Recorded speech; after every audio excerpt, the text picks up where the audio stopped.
everyone! 자, 오늘 우리 드디어 2강이네요. 해커스 GTL 비비안입니다.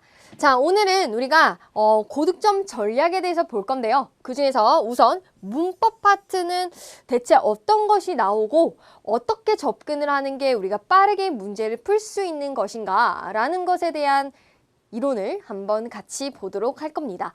자, 우선 보시면 총 6개 문제 유형이 고정적으로 출제됩니다. 다시 말해서 여러분들은 시제, 가정법, 조동사, 준동사, 연결어, 관계사 요 6가지만 공부를 하시면은 문법 문제는 전부 쉽게 맞출 수 있다라는 의미가 되는데요. 그 중에서 가장 많이 나오는 게 바로 시제와 가정법입니다.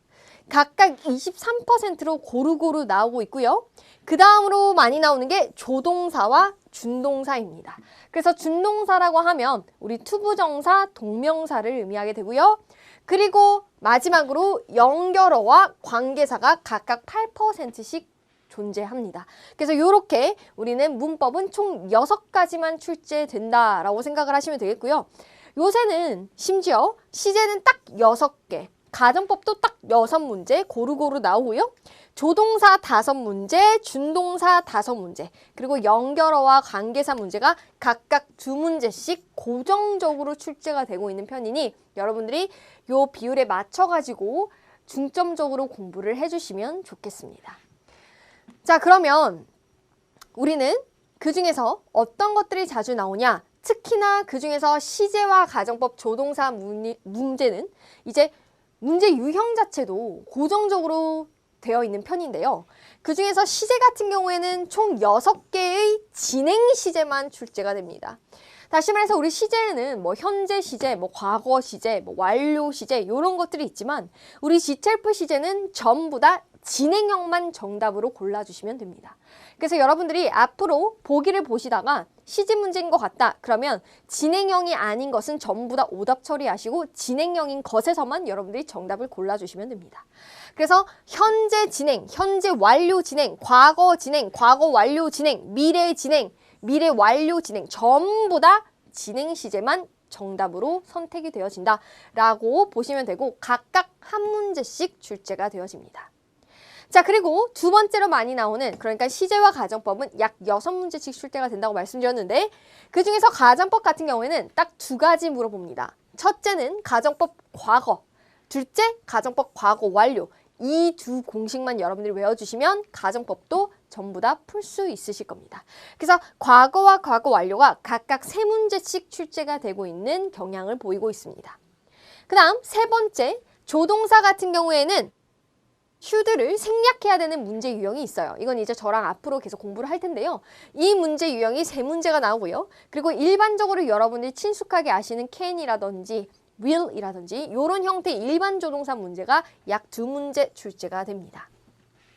자, 그럼 이제 3가지 봤으니까 이제 4번째로 넘어가 보죠. 자, 4번째 준동사 같은 경우에는 동명사와 투부정사를 목적어로 취하는 동사. 그러니까 어떤 특정 동사들은 동명사만 목적어로 취하고 또 어떤 특정 동사들은 투부정사만 목적어로 취한단 말이죠. 그걸 여러분들이 암기해 주시고요. 그 다음 또 하나 더 동명사와 투부정사가 들어간 관용적 표현이 있습니다. 그런 것들만 암기만 해주시면 무조건 풀 수 있는 문제 유형에 해당합니다. 자, 그 다음 연결어가 있는데요. 연결어 문제 같은 경우에는 뭐냐면 앞뒤 문맥을 파악하셔야지만 풀 수 있는 문제 유형이고요.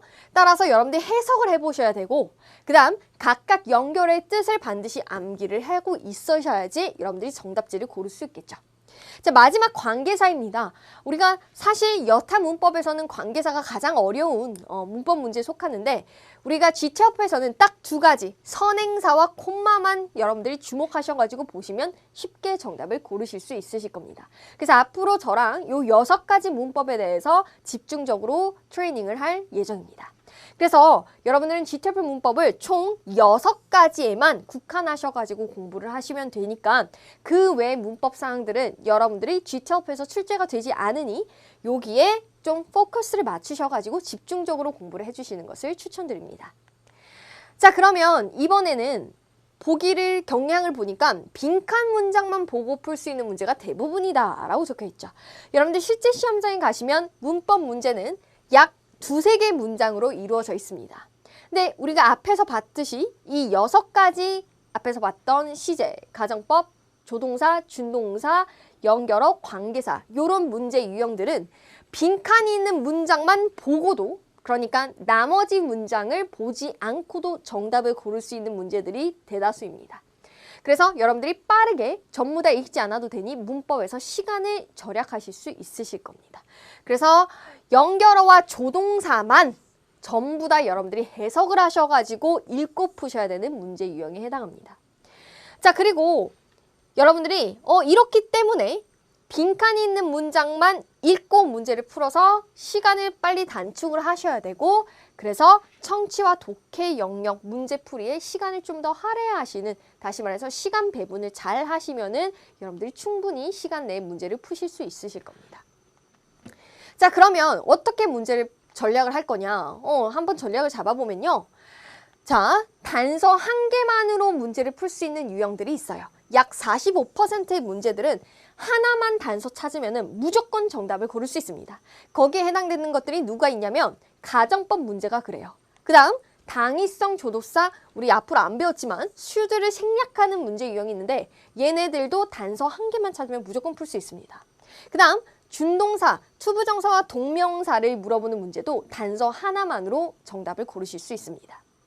자, 그럼 이번에는 단서를 2개 찾으셔야 되는 문제 유형이 되겠습니다. 얘도 마찬가지 약 한 27%가 되는데요. 얘네들은 동사의 시제 문제, 그리고 관계사, 다시 말해서 여러분들이 관계사가 뭐지 하시면은 형용사절 접속사로 문법을 공부하셨을 수도 있어요. 둘이 똑같은 말입니다. 그래서 이런 아이들은 단서 2개를 찾으셔야지 풀 수 있는 게 되고요. 그리고 여러분들에게 시간을 요하는, 다시 말해서 처음부터 끝까지 해석을 꼭 해보셔야지 정답이 나오는 문제는 약 28%로 조동사 문제와 그리고 연결어 문제가 있습니다. 그래서 조동사 같은 경우에는 조동사를 생략하는 문제는 단서 하나만 가지고 풀 수도 있고요. 그 외에 일반적으로 여러분들이 아시는 can이나 could나 will이나 이런 것들을 물어보는 것은 해석을 꼭 하셔야지 풀 수 있는 문제 유형에 속합니다. 그래서 이렇게 정리를 하시고 보기를 보니까 얘는 가정법을 묻는 거구나. 그럼 단서 하나만 찾자. 그래서 그 외 것들은 여러분들이 무시하시고 단서 위주로 여러분들이 공부를 접근하시면 좋겠습니다.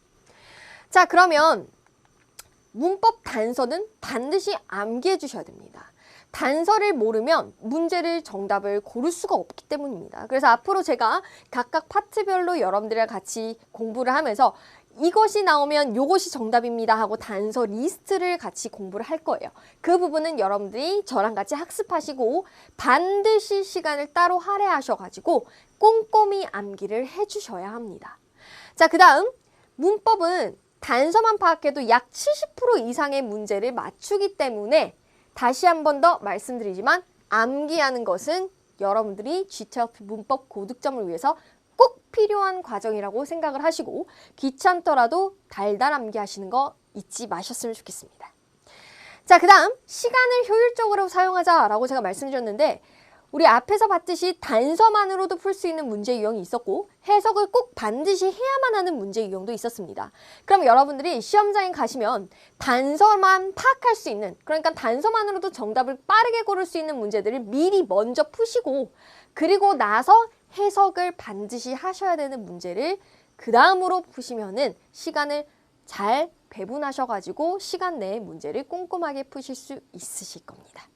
오케이. 자, 그래서 여기까지 우리가 문법 문제 유형에 대해서 알아봤는데요. 자, 말씀드렸듯이 우리 G12에서는 총 6가지 문법만 물어본다. 누구누구 있었는지 여러분 저랑 같이 크게 같이 다시 한번 암기해볼까요? 누구누구?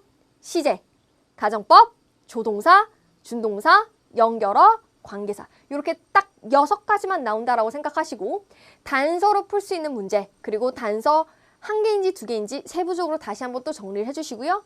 단서가 없어서 해석을 꼭 해야 되는 문제, 이렇게 유형이 3가지 정도로 정리가 된다라는 거 기억을 해주시고 앞으로 제가 암기해달라고 말씀드리는 것은 꼭 암기를 해주셨으면 좋겠습니다.